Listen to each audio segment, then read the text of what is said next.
Guys, we have the incredible Mitch Deborah from Mosaic Manufacturing. I call him the godfather of hardware. Anyone that knows this guy in the space has always just said nothing but nice things. I'm so excited to have him on season 2 of JourneyCast. Mitch, introduce yourself. Tell us a little bit about Mosaic and welcome, my friend. Enjoy. Thank you. Too kind. I appreciate it. Happy to be here in this amazing city where we have been building Mosaic for about 9 years now. Wow. Yeah, it's been a journey, and we're really focused on digitizing the supply chain, using 3D printing to help make the things that we need right here in our backyard in a much more sustainable way, and really working on the future of manufacturing. So exciting. It's interesting. Before I actually met you, like people kept telling me this story about like the boys from Queens, like the guys from Queens, like Queens University for people that are listening, about these guys that just like, especially a very close friend of ours too, like mentioned that like, you know, you guys took a lot, like it was an uphill climb for a lot of those years of Queens. Take me back. What year are we starting Mosaic? What year did the idea? I know it was very different from the beginning of it, but were you like first year, second year? Take us back to Queens. I think it's a story of resilience, and I love it. Everyone who builds a company will tell you it's a roller coaster, and it all began 2014. Queens has an incubator program, DDQIC, and I'm so fortunate I got into it. And my co-founder Derek, we kind of came in together with this different idea, and we ended up meeting the most amazing people. 5 of us formed a team, and we're trying to figure out a big problem to solve. I had some experience in 3D printing and told them about this issue that 3D printers didn't really make useful things. And we decided, let's focus on that. If we can solve that problem, we'll be able to have big impact and kind of grow it from there. And it seemed like a crazy idea at the time, but here we are 9 years later. We've grown a ton, focused our sights on even bigger problems, and it's just been an amazing journey. So at the beginning of it was an industrial grade, because that's the thing I always tell when I say it, I'm talking to Mitch, I'm talking to Mosaic. Like I always say, it's industrial grade 3D printing, which I think is so special, right? This isn't like your mom and pa, you know, printing in the garage type thing. Was it industrial printing at the beginning? I know that there was a problem that you solved, and then eventually you started solving more problems. Take us back to like what problem specifically you were focusing and how that kind of evolved. Yeah, so I'd almost say the first 5 years of the company, we were focused on this problem of making the output of printers more useful. So we brought multicolor and multi-material to the game so that you could print durable parts that are multicolor, multi-material. A lot of the things we wear and own are not just one color of one material. So that was really important. But for anyone who knows anything about 3D printing, they actually have to kind of forget what they know, because we're entering this next generation where it's not about the ones and twos. It's about the hundreds of thousands and millions of parts, using it industrially as a manufacturing technology. And that's quickly dwarfing the prototyping world, which is really important, but by volume, so much less impact. And it turns out that the problems you're solving when you're trying to solve manufacturing problems are much different. Volume, cost, deployability. And for the last 5 years, we've really been focused on that problem. Mm-hmm, mm-hmm. So tell me a little bit about like what Mosaic is today. Tell me about your machines, you know, where we can find them. Just dive right into it. I'd love to hear more. All right. So to understand Mosaic, you got to understand the problem. Manufacturing is convoluted. It's slow. It's expensive. The way we make things is that we use other countries. We go overseas. Our competitive advantage was going overseas. We're completely changing that. Companies are looking for faster. They're looking for more sustainable ways to save money. And now with digital manufacturing, we're actually able to make things onshore and have that competitive advantage. So 3D printing has always been a really great candidate for that, because there's almost no labor. You can make parts of products. You can be part of the supply chain. The problem is, anyone who knows printing will say they're too slow, they're too expensive, the parts don't look great. But the reality is it's come so far. And what we've done is we've put a bunch of technologies together. We've added robotics to the printers. We've added really intelligent software and material management. So now you're not printing ones and twos. You have a system that you can throw thousands of parts at, and it'll produce those for you lights out. This is completely changing the game, and we're working with some of the biggest companies in the world to be building these factories of the future that are letting them produce onshore and beat out their competitors, which is it's really cool to be part of. So you use the term that I actually like, maybe I'm just more of a noob at printing. You use the term that I never heard before, digital printing. What does this term exactly mean? Like, would a CNC machine be a digital printer technically? Like, what is digital? Like, is this a new era? What does digital printing actually mean?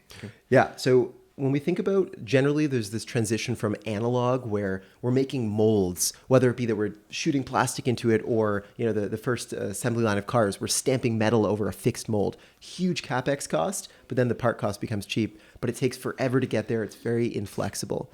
So now the world is moving to this digital world where CNC is a step in the right direction, but there's a lot of manual work to program the machines. Once you enter 3D printing, there's very little setup work. and you might have heard this before, that with a 3D printer, you can make 1 million different parts for about the same cost as making 1 million of the same part. Those unit economics are completely disruptive and blow the minds of people who have been in analog conventional manufacturing. And what that's letting companies do with this digital-based technology is, you think about it, you've got e-commerce is digital, design is digital, and now that last step in the chain, manufacturing, is becoming digital. And it's that trifecta really brings together a much quicker, greener, more efficient end-to-end flow. I have to say, and I like the way you can tell you are so passionate about this stuff. You are a guy, you wake up in the morning and like you love what you do. Off topic, but like, what do you think you'd be doing if you weren't doing 3D printing? You ever think about that? I'm always so curious. I do, and I'm actually seeing this happen now. There's other companies popping up. I always thought applying automation to food prep would be wild. We had a company, Gastronomist. Yeah, was that? Yeah. I was like, that could have been like, I think that's the future of social media for like burgers. There's like 8 million toppings you get to choose, and you can share your burger profile. Yeah. Anyhow, I just feel like you're like born in the right time to like lead this forward. You're so happy. You're so innovative. It would suck if you like had this desk job and you were looking like working at Toyota. So congratulations on that, man. It's incredible. So what is the team at Mosaic? Like, I guess actually more so like you've woken up, you've had this idea, you've built it out for 9 years. People know about you. What are your most proud case studies of the companies that are currently using Mosaic? What are you most excited about? What really gets you excited? I'd love to hear. Yeah, I think what's really cool here, you've heard this before, but being in the first mover position, there's a lot that we're able to talk about publicly, but there's, as you can imagine, a lot more behind the scenes of relationships we've been able to build. Companies who came to us with a problem that historically 3D printing couldn't solve, now it can. Yeah. So our team being able to be part of the discussion of how Fortune 500s are rethinking their supply chain and manufacturing, I can tell you this is just the beginning. Yeah. Like, there is so much to come. And as we look at the technological roadmap and the shift that's happening in the minds of those who are in charge of deciding the strategy for companies to manufacture, now is the time. It's been a few decades of talking about this Factory 4.0 transition, but there's such strong data points that we see that it's now happening. And I can talk about a few of the examples, but I think it's we're right at the knee of the curve. Yeah. I you know what I like too, you mentioned when I came to visit your office, not only is it actually the machines, but it's like Mosaic consulting as well too. So you'll actually partner up with companies, and it's not just like, here's like 5 printers, figure it out. Like, you're figuring out how to streamline these problems. That's incredible. When did you introduce that to the business? So we introduced that, we're pretty iterative. Something we learned is that customers said to us, hey, the problem is I'm trying to figure out how to scale my factory using 3D printing. Yeah. And we went in deep and we understood, okay, there's a unit economics problem. We can solve that with automation, a complete ecosystem. We could solve part of the problem.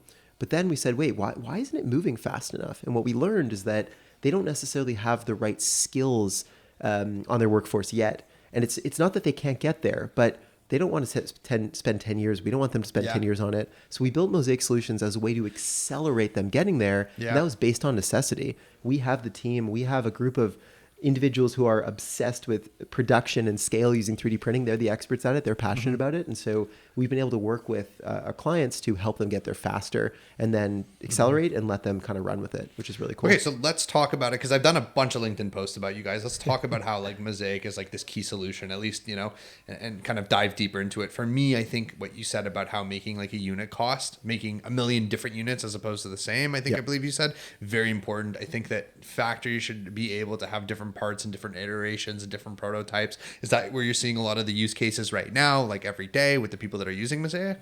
Yeah, two buckets. The kind of vision-based bucket of where we're driving towards is 3D printing and manufacturing. It's scale, and that's where we're seeing the most demand, the most volume. Sometimes it's really, really cool stuff like parts of textiles, things that we would actually wear every day. And sometimes it's parts of machines that most of us don't know about, but these are the machines that make the thing. To get like something from Germany to come for 6 months, like, no, you can get it printed right at the spot. Exactly. Yeah. But it's not ones and twos. It's 10,000, 20,000, and they're proving out. Our team works with them to prove the economics and show that this is going to be more viable than CNC or injection molding. It's going to help their business have an advantage. Then there's kind of the bread and butter area where people are doing a high volume of 3D printing. Maybe it's a business that has 200 engineers and they're sick of people with USB sticks and Slack messages running to all the printers in all the buildings. They want a nice, clean ecosystem where they have transparency into it. Sometimes it's schools who have hundreds of students, thousands of students. And so that's really great for us because the exact same solution, right, applies to both. And in businesses, that helps them get into that mindset of being ready to scale. Yeah. So it's kind of a strategic edge for us to be able to get into businesses in that way, add value right away, as some of their engineers start to say, wait a second, maybe we can go beyond prototyping and use this for production. Yeah, interesting. And I love that you guys are so sleek. What's exciting to me is do we, I'm sure you would know this, do a lot of our universities carry Mosaics right now? Do they have in a lot in their engineering departments? Getting students with this stuff is so important, touching this and using it and learning about digital printing. Or do we have a lot of that in our schools? We do. Maybe not surprisingly, a disproportionate amount in Ontario right around us, which is amazing, and we appreciate the support. Lots in the US and growing presence over in Europe. But awesome. Students this is amazing. We used to interview back in the day and say, have you heard of a 3D printer? People say, no, not really, but I Googled it before the interview. Great. Now you meet people. So many of the people that are interviewing have one. Yeah. Not just that they got to use it in school. So this is incredible because this means this next generation of people entering the workforce, they don't need to discover 3D printing as a hobby or even at work. They're already empowered to understand the capabilities. So when we think about the difference makers today that are contributing to this accelerated exponential growth, it's that the people entering the workforce understand the capabilities of the technology. So yeah. It's amazing. I think for those who know me, I'm a very you put me in a room with a Canadian founder, I'm your best boy, right? I will be your champion. I don't care what you do. I don't care as long as it's ethical and an actual innovation. I think that's something that's super important to kind of dive into is for years, globalization was really important and it was cool to be dependent on China and it was cool to be dependent on these other countries for whatever. Part of the goal, and maybe you could speak more on it, is how is Mosaic going to help Canada stay competitive and maybe even become a great export for people buying machines as well too. But for companies that are listening now that have factories and that produce stuff here, how is Mosaic going to help you stay competitive today? This is really our core mission is doing this. So there's a bunch of areas, but I think the one to start with is COVID helped us all learn what a supply chain was, right? Yes. Right? We don't have things because of the supply chain. Yes. And it started to make everyone realize okay, a refrigerator, there's circuit boards, there's metal, there's plastics, there's all of these, the raw materials that need to be mined. Yeah. There's so many different components of these products. And so when you're a manufacturer in Canada, you start and you say, okay, we'd love to make it here. And you look and you realize, it's really difficult to get this part here. It's really difficult to get that part here. There's amazing work going on in Canada. Printed circuit boards, companies like MicroArt, amazing factories that are making it really competitive. Robots are being applied to sheet metal processing. So now that's getting much more cost effective. But plastics are a big reason that companies say, it's too expensive. We need to go overseas. And then they say, if we're already doing that overseas, maybe we should bring it on Exactly. It's you got to go the full way to get the real benefits, or at least that's where a lot of businesses are trying to head. So because our Array product, the automated 3D printing system, finally solves that problem of letting customers make high volume of plastics locally, it's that final piece of the puzzle that lets them bring their entire supply chain back and get the main competitive advantages of being faster, greener, and more cost effective. Yeah. Tell me about the big baby itself. The Array machine. And keep in mind, we're going to have some beautiful B-roll over it as you tell us. Array, right? Array is the big guy. Yeah. Tell us about the Array. All right. So the Array is our flagship product. It really embodies everything we're doing here. It is a unit that can be deployed onto a factory, set up in a few hours. You can get 1, you can get 10, you can get 100, you can get 1,000. Wow. And it's giving you 3D printing capacity. Unlike a normal printer that you need to have people constantly running nights, weekends, holidays, Array runs itself for a minimum of 3 days. It's got a robot that is running the printers, loading build trays, so that you come in the morning on a Monday and you have hundreds of parts ready to be taken to that next step in your supply chain or sold. It's a complete game changer when it comes to increasing the throughput and bringing down the part cost. And in manufacturing, that is everything. Volume and cost, right? Doug doesn't want to come in on Sunday to change the. Are you guys the only one that has an autumn that has that solution? Because I understand that the Array is basically, not basically, it's so much more complicated, but a bunch of elements, and then the Array that really makes it special is it's a robot in itself that manages the elements, right? This is a very dumbed down way of explaining it. Is anyone else doing the Array to the same level of there was obviously probably industrial 3D printers on the map, but are you guys the only one that has this robot that manages it in itself and is kind of this caretaker? Yeah, to my knowledge, we are the only system at this level of capability, multi-material FFF printing that is on the market being used by real customers. This is an important problem, and don't get me wrong, there will be competition. A lot of companies like to say they have industrial printers, but saying it is different than having a truly scalable system. And you look at our product line, every decision we make is really about scale and delivering the best solution there. So yeah, we're excited to be there, and we get to work with customers to learn about their pain points and make sure that we're always staying ahead. So. Yeah. Interesting. And keep in mind, by the way, with this as well too, like, we can always like go back and like remove things or like stuff you don't want to thrive. Can we talk about actual like case studies of like companies that are using Mosaic? Like, who are your champions? Like, who are the people that like rep you guys really hard? I'd love to hear more about them. You're so passionate about what you do, and I'm sure you're so passionate about your use cases as well as the clients that use you guys. Can you name me a couple? Can you tell me the story about how they brought in some of their printers and to help scale their systems, or even from an educational standpoint? Absolutely. Yeah. The story is pretty consistent. A lot of our customers have been 3D printing for a while. They bought a bunch of printers and tried to build a printing farm. They had a really compelling use case, and then they found that it didn't work. It's too much labor. Things were breaking down. They called us up and said, "We need a production solution that's ready to go." Can't name names right now. I can tell you 2024, there's going to be some amazing announcements about some of our biggest partners, but I can tell you automotive, aerospace, medical, and just manufacturing in general. Some, companies that need plastic parts as part of their supply chain that are looking to make things locally, Array is the answer. It's a way for them to do that at scale. Incredible. Absolutely incredible. Before we jump into some of the amazing stuff that you brought, and we're going to look at them and show them off to the camera, I'd actually love to think, and I'm sure this is your baby and like you think about this company quite often. What do you think the most important thing that you're leaving behind is, when all is said and done, and, whether you sell the company or not, or whether you exit, or whether whatever happens, what do you think your life's work, what do you think the most important thing is that you're leaving humanity one day? My life's work. I think fundamentally this transition to digital manufacturing is much more sustainable. We are not making something in a wasteful way and then shipping it around the world, building warehouses to store it, dumping what we didn't use. We are ushering in this generation of making things on demand when you need them and only using the material you need. So the impact that this has on the sustainability of manufacturing is massive. We're not doing this alone, but we are definitely helping drive this in our component of the supply chain. So I think that's the biggest one at a macro level. When we think about, as a company, something that's been amazing is I've had the privilege of working with over 100 different people over the last 9 years. And part of our culture at Mosaic is it's all about growth. You're here because you see this as a way to have impact in the world, to grow in your career professionally and personally. And it's been just amazing to see the journey I've gone on, my co-founders, and so much of the team, and how all of those people are and will go off into the world and do amazing things as well. So it's cool to see. And again, like when you say stuff like that, like we are such we vibe so well because again, like it's this idea that like Mitch decided to go to Queens and like, he could have went to like another school, even though Kingston's sick. It's a sick titty. But the fact that you like met your partners there and then like this happened, like life is so beautiful in that way where it's like, I'm sure like day one of like you didn't know that you'd want to like jump into this far, and it's incredible, right? How thankful are you to like be in the arena every day? So thankful. It is crazy. A lot of entrepreneurs are, I didn't want to have a boss. I wanted to be in a startup. I wanted to, we were not like that. We really wanted to grow quickly and learn. And we set a goal. We said, let's do this program at Queens. Let's see if we can get somewhere. Let's set a reasonable goal. If after 6 months we haven't done X, maybe we'll go take another job. But we hit that goal. We hit the next one. The next one. Yeah. And every 6 months away seemed scary and intimidating, but we loved that. Yeah. Surrounded by people who can help us. And now 9 years later, we're in that cycle of still growing quickly. And I'm so thankful that we took that leap.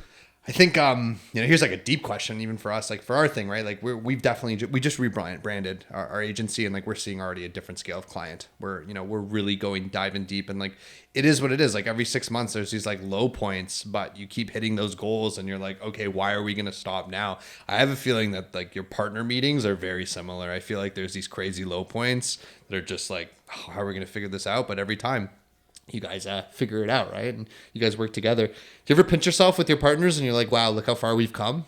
We're actually terrible at this. We talk about this all the time. We don't do that enough. We don't celebrate the wins enough. And I think part of it is this philosophy that you always set really big goals and you just meet them and then you move on to the next one. And so that is something we're trying to get better at. But there are those nostalgic moments where you're forced to take a step back and think, and it's so rewarding. They talk about this first satellite that went out. I don't know if you know the story. The first satellite that went out to take pictures of, whatever, our solar system.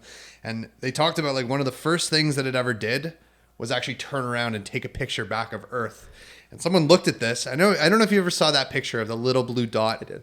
And they talked to my professor. It's like one of those professors that actually stick with you. And he's like, the definition of art is stopping and looking at back at how far you've come, right? If you look at a painting, if you've seen how it's evolved. So, I mean, I think do what you guys have to do to stay motivated, but you guys should be damn proud in terms of what you're working with. And I'm damn proud you guys are Canadians as well. And huge congratulations to the team. You got some stuff for us. Let's bust it out. Let's talk about it. You got a camera here.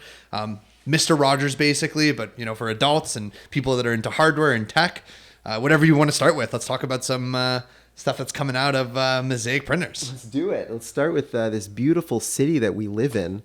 So this is kind of where we got started: multicolor, multi-material 3D printing. So we're allowing 8 different colors to print a model of Toronto, and this was done with no gluing together. This is all printed. This is a good representation of how a 3D printer can make almost anything.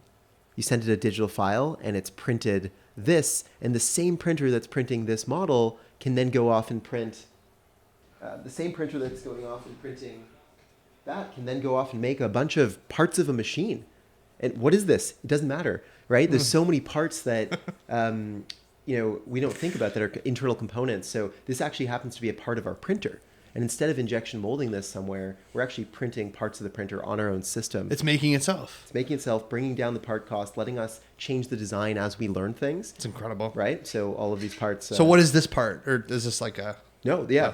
This is this part goes in the back of the printer. It's where you're able to connect a fume extractor. So if you're printing material that smells in a closed environment, this can go outside, like the laundry thing. Yeah? Exactly. Same Filter thing, it. Yeah, you got interesting. What else we got? I really hope that whole gray bag is filled with stuff. Yes. Yeah. Oh, yes. This just looks like a gear, but something really interesting about this gear. So this is one of the most expensive plastics in the world. It's called PEEK, P-E-E-K. Printing this historically is really difficult because it prints at an incredibly high temperature, but we've brought the ability to print this material down to a $10,000 price point at the printer level, which is unlocking applications for using PEEK at scale. So really special just because of the value of this material. It's almost as performant as aluminum or other metals, which is crazy for a plastic. So there's it's bridging the gap between plastics and metals, which is... And what kind of companies, I'm assuming probably automotive, would be using to use PEEK? What other companies? Aerospace probably? Aerospace, medical, even, think about things that are high temperature where this material can withstand the temperature. So having that in your toolbox makes it a lot more versatile when it comes to the things that you can be printing as parts of products. I think we should stop with this one just for a second and kind of dive deeper because it's so important. You could think like, okay, if we didn't have a Mosaic machine, I'd have to go overseas, get them to ship me a prototype and then have to do 100 units. I think this is the perfect example where it's like you and I could run our company and we could try something with PEEK, as they call it, and eventually bring that price down and then start printing thousands of them, right? Exactly. More or less. Interesting. And you're selling PEEK as well too in the film, right? Exactly. The filament goes into the printer. So there's really this nice ecosystem. So if you're not an expert at 3D printing, you can get the printer, you can get the filament, and you're ready to go. Okay. Interesting. Moving on. Something that's interesting, people often think 3D printing is going to be, hard plastic parts, but we start to look at things like this that are really flexible materials, whether it be a bike seat or a foot orthotic. So in the medical world, think about it. Every foot orthotic is different based on the person. So this is a really great vertical for us to be able to support companies that make foot orthotics at scale. Our partners here at LutraCAD. So you're able to produce these at scale on array, meaning the patients get them faster at a lower cost. They can be more performant. So yeah, like before Mosaic, it was kind of like, like Zach's coming in with his smelly ass feet. They measure it, they figure it out, then they have to ship it. Like it would take 3 weeks to finally get it, as opposed to maybe end of week. Yeah. Right, more or less. Interesting, incredible. Actually, can we do a full snippet on this one because this is like the application. Tell me more about this incredible piece that you have in your hand. Yeah. So this is something pretty relatable, a custom foot orthotic. If we think about it, everyone's different. So many of us have them. The companies that make these, the way they used to do it is they'd actually take a block of material and mill it out. Think about the waste. Think about how long that takes. No one benefits from that waste. So now the fact that they can print it on array, about 600 pairs a month on one array, custom to each patient, you're getting it faster. It's going to be more consistent and reliable where there's almost no waste coming from the process. This is just a win for everybody enabled by digital manufacturing on array. I love it. That's incredible. Absolutely incredible. Do we have more? We've got more. Yeah. He's busting. He's gonna bust off his phone case. Yeah, and we got to go to the hat. Another common misconception with 3D printing is that the parts are going to be rigid and hard, and they might not look that great. So I love this example because it really shows off this phone case here, a flexible material, and you wouldn't know it's 3D printed. Yeah. It has this consistency. The design is really simple and smooth. And then we start to get into things like textiles as well. So, the hat wasn't printed, but the actual, the decoration here was. Interesting. And so you would never think about something like this that can go in the washing machine, that's really durable. It really pushes the boundaries on what 3D printers are able to make and how they tie into the supply chain of the goods that we use every day. My shirt was made with the same thing, actually. I love the ability of letting artists go and like eventually create their own businesses, right? And then they start printing it and they test it out. It's so custom and so awesome. You got that metal piece that says sample on it? Did you bring that today or no? I didn't know. You didn't? No, Okay. They don't let me talk about that anymore. Oh, okay. That's off the thing. Yeah. Okay. Interesting. Exactly. The exact same printer that is printing this flexible material could be printing your foot orthotic, or could be printing your high-end thermoplastic PEEK material. So Incredible. the versatility here is huge. Yeah. It's funny. You're like going through it. Is there any more you want to talk about? I see a brain over there as well. I think that's a brain back there. Yeah, not that useful. This, I'm assuming, though, is that for the educational students or the educational universities to print these things to help teachers teach. It could, like, a department could have one, right? Like the health department could have one, and it's like Zach needs like an ear to show the students, right? Exactly. Yeah, get an ear going. Yeah, beautiful. Anything else we got? Or we're tapped out of the endless bag. We're tapped in the wow. At least we do with the earth, but yeah. I think that you are a guy and your partners are guys that like have found their thing. Like the way just watching you talk about that, like you're keeping us young, man. Like you're so into it. Where is Mosaic going in the future? What are we thinking about? Like, or is there going to be like an Array V2 coming out? Like you got any like any secrets you can share? Anything fun? Yeah. So we're on this path and we're just tripling down. So bringing solutions to the factory floor, the companies. It's incredible. Help companies reach scale. Yeah, you'll see future things coming out of Mosaic, but it's going to be just tripling down on faster, lower cost, broader output, so we can help more manufacturers have a big scale. I want to get to that point where we have millions of arrays in the world, and we've made a massive impact on having a high percentage of manufacturing come back to Canada, back to the US, Yeah, incredible. Another thing that I think is really special that we didn't really talk about, because again, it's very easy to get lost in the hardware of it. Yeah. But I love the software that you guys have created. Like obviously I haven't been able to print yet. We're going to print soon. We're going to have a print night.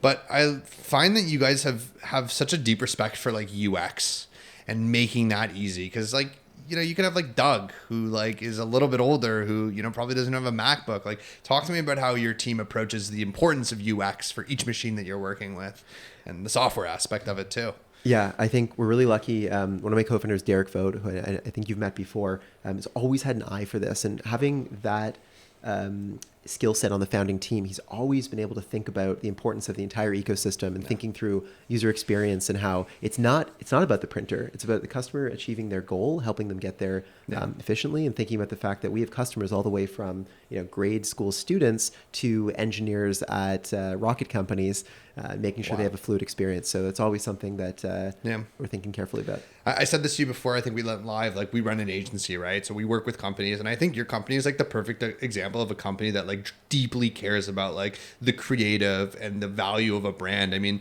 everything you guys build could work, but I think that when you look at Mosaic, you almost double take, because it's here. It's this new machine that's here and it's real. It's not if you dive deep into a company, you can find things. You're oh, this is kind of weird. The brand doesn't, but everything, the machine is sleek. The branding is sleek. It's as if, I don't know. I feel like companies look at you and they're watching very heavily, because I think without this sleek branding, you're adding on whatever your sell price would be one day if you ever did sell. It's millions of dollars that you've invested in brand through having a great partner like that. So much respect from my team on that as well. Appreciate it. Yeah. I'd love to actually talk step away from Mosaic. You're an engineer. You're very into at least I'd like to hope leaving this world better than you found it.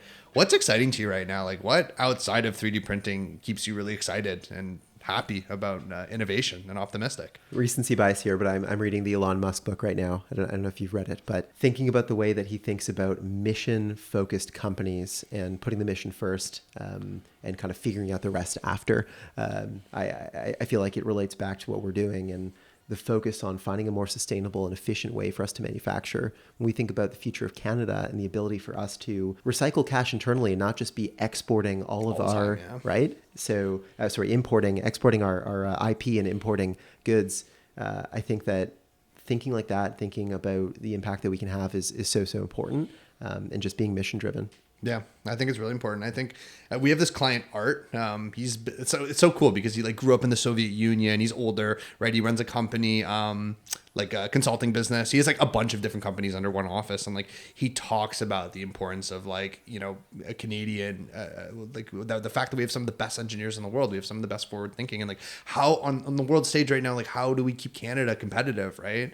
Do you think that, in your opinion, and again, we don't have to dive too deep into this, do you think the Canadian economy and I guess government has been friendly to the innovation that Mosaic brings to the table? Absolutely, I'd say so. I think that we didn't choose to be in this industry because of how friendly the government would be, but we happened to get into a really great industry. If you think about the alignment, as you know, the global superclusters are thinking about how do we grow manufacturing in Canada. The team at NGen has done an amazing job here. And what Mosaic brings to the table is we bring solutions for manufacturers to manufacture domestically. So we've been incredibly fortunate at every level of government through IRAP and SHRED and NGen to get the support to be able to build a business here. And it's so important to think about. Often Canadian companies are lost. They get sold too early and then become owned by American companies, et cetera, et cetera. Whereas us being able to get that escape velocity here to take on a massive challenge of building the array ecosystem, but we were able to do that with the support of the government. And I think we're showing it's money well spent because look, we're here.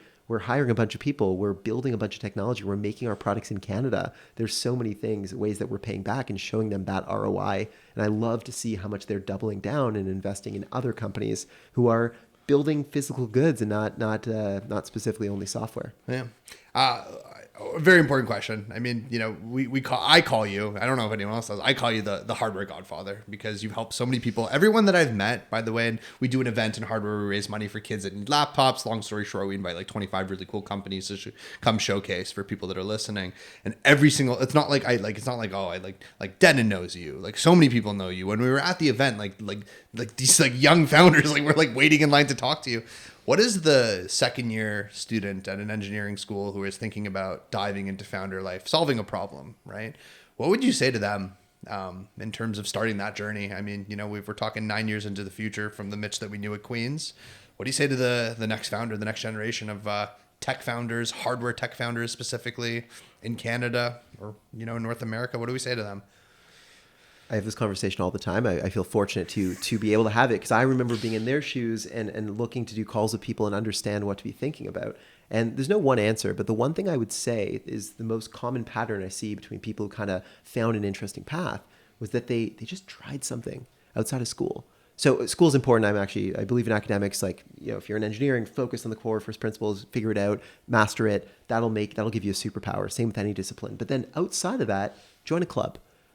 Start a business with a friend. Doesn't have to get that far, but maybe you incorporate the company. Maybe you make your first sale. Maybe you fail big, but learn from it. For me, that was what got me into that way of thinking. I grew up in a household where there was entrepreneurship was in the DNA, but then I started a 3D printing company at Queens before Mosaic, and that got me really thinking about this and getting comfortable with it. If I wouldn't have done that, I don't think I would have taken this journey. And I hear that from so many other founders. Not everyone is born and says, I want to, puts their hand up, I want to be an entrepreneur. I'm going to do everything I can to make that happen. But sometimes you just have to take that first step, meet some great people, and put yourself in the position to start a company.